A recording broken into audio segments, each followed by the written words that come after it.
Good morning, dear friends, afternoon, night, any time of day. We're a global family, and we're getting to be in touch with it. What is my message today? My message is, dear ones, whether I realize it or not, and I don't think any human being can realize this, being the importance and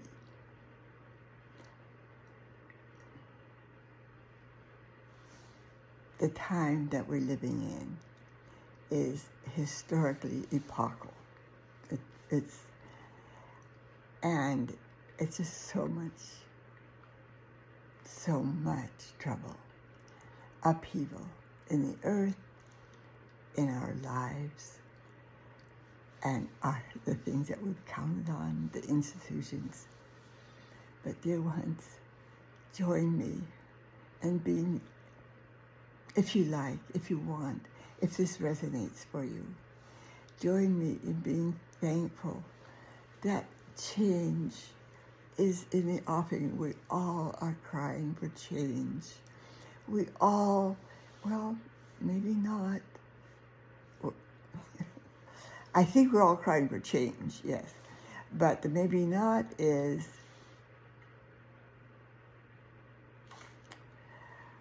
wanting peace and harmony, because I think that's what everyone wants, but maybe not. But in order to get to this peace and harmony and love and joy and appreciating our earth and appreciating life, it's requiring an upheaval. You can't have both at the same time. Another thing, too, is about deaths. Yes, it's taking many deaths already, and I expect that it will. But it's like time to get real, because every one of us are going to die anyway. And if we die in a change that's happening, yeah, so be it. Yeah, so be it. Which brings me to a story I want to tell you. Mentioning we all are overwhelmed, I'm sure, I'm pretty sure, with the rapidly changing times, and like, oh my goodness, you can't anticipate from day to day what's going to come up next. I want to tell you, I want to give you the span of when I was a little girl. I lived in my grandma's old farmhouse with my family, and I was born there, actually, and my uncles were young men, strong cowboys, the real cowboys. We're talking in the 40s, okay? I was born in 40.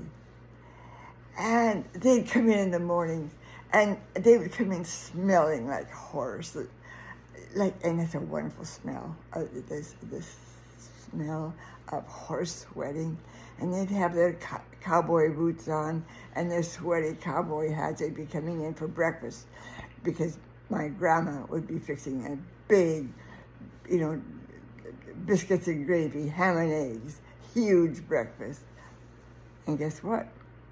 They come in, they'd tie up their horses on the big post in front of the farmhouse, right? Those are the changes. That's just an amazing change.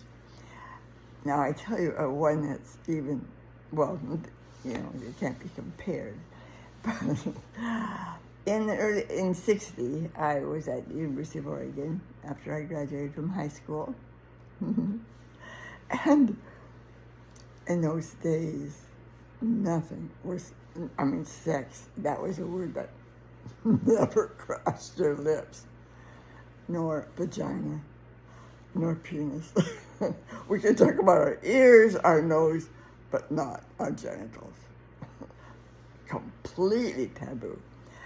But I was so naive and innocent, and I can see now, I was, feeling hormones, and I thought, I want to see a dirty movie, but where can I go see a dirty movie? Because I want to see, I really, really wanted that.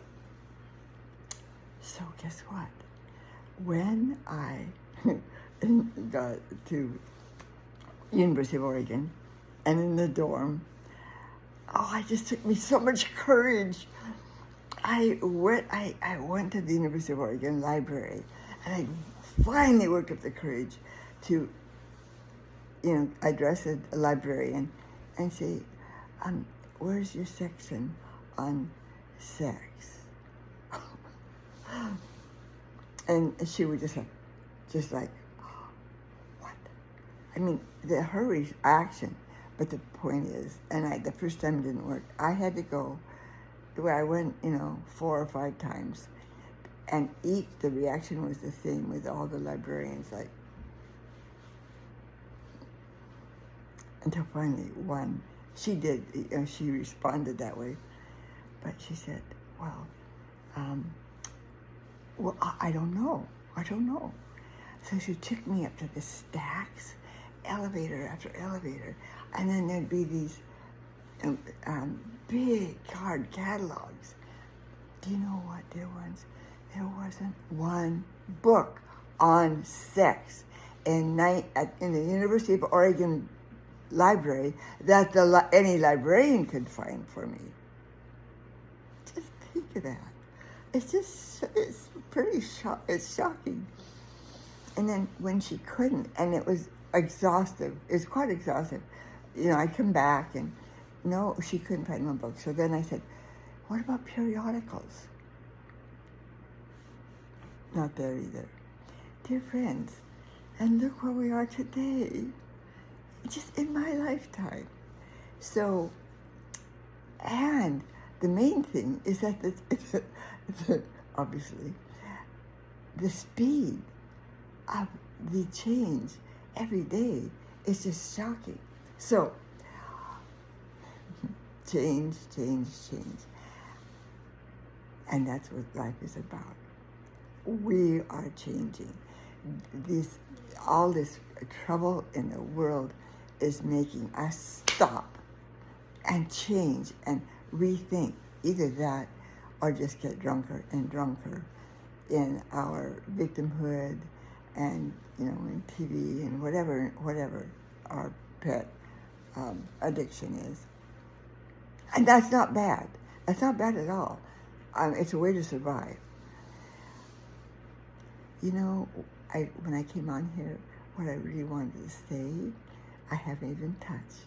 What it is this.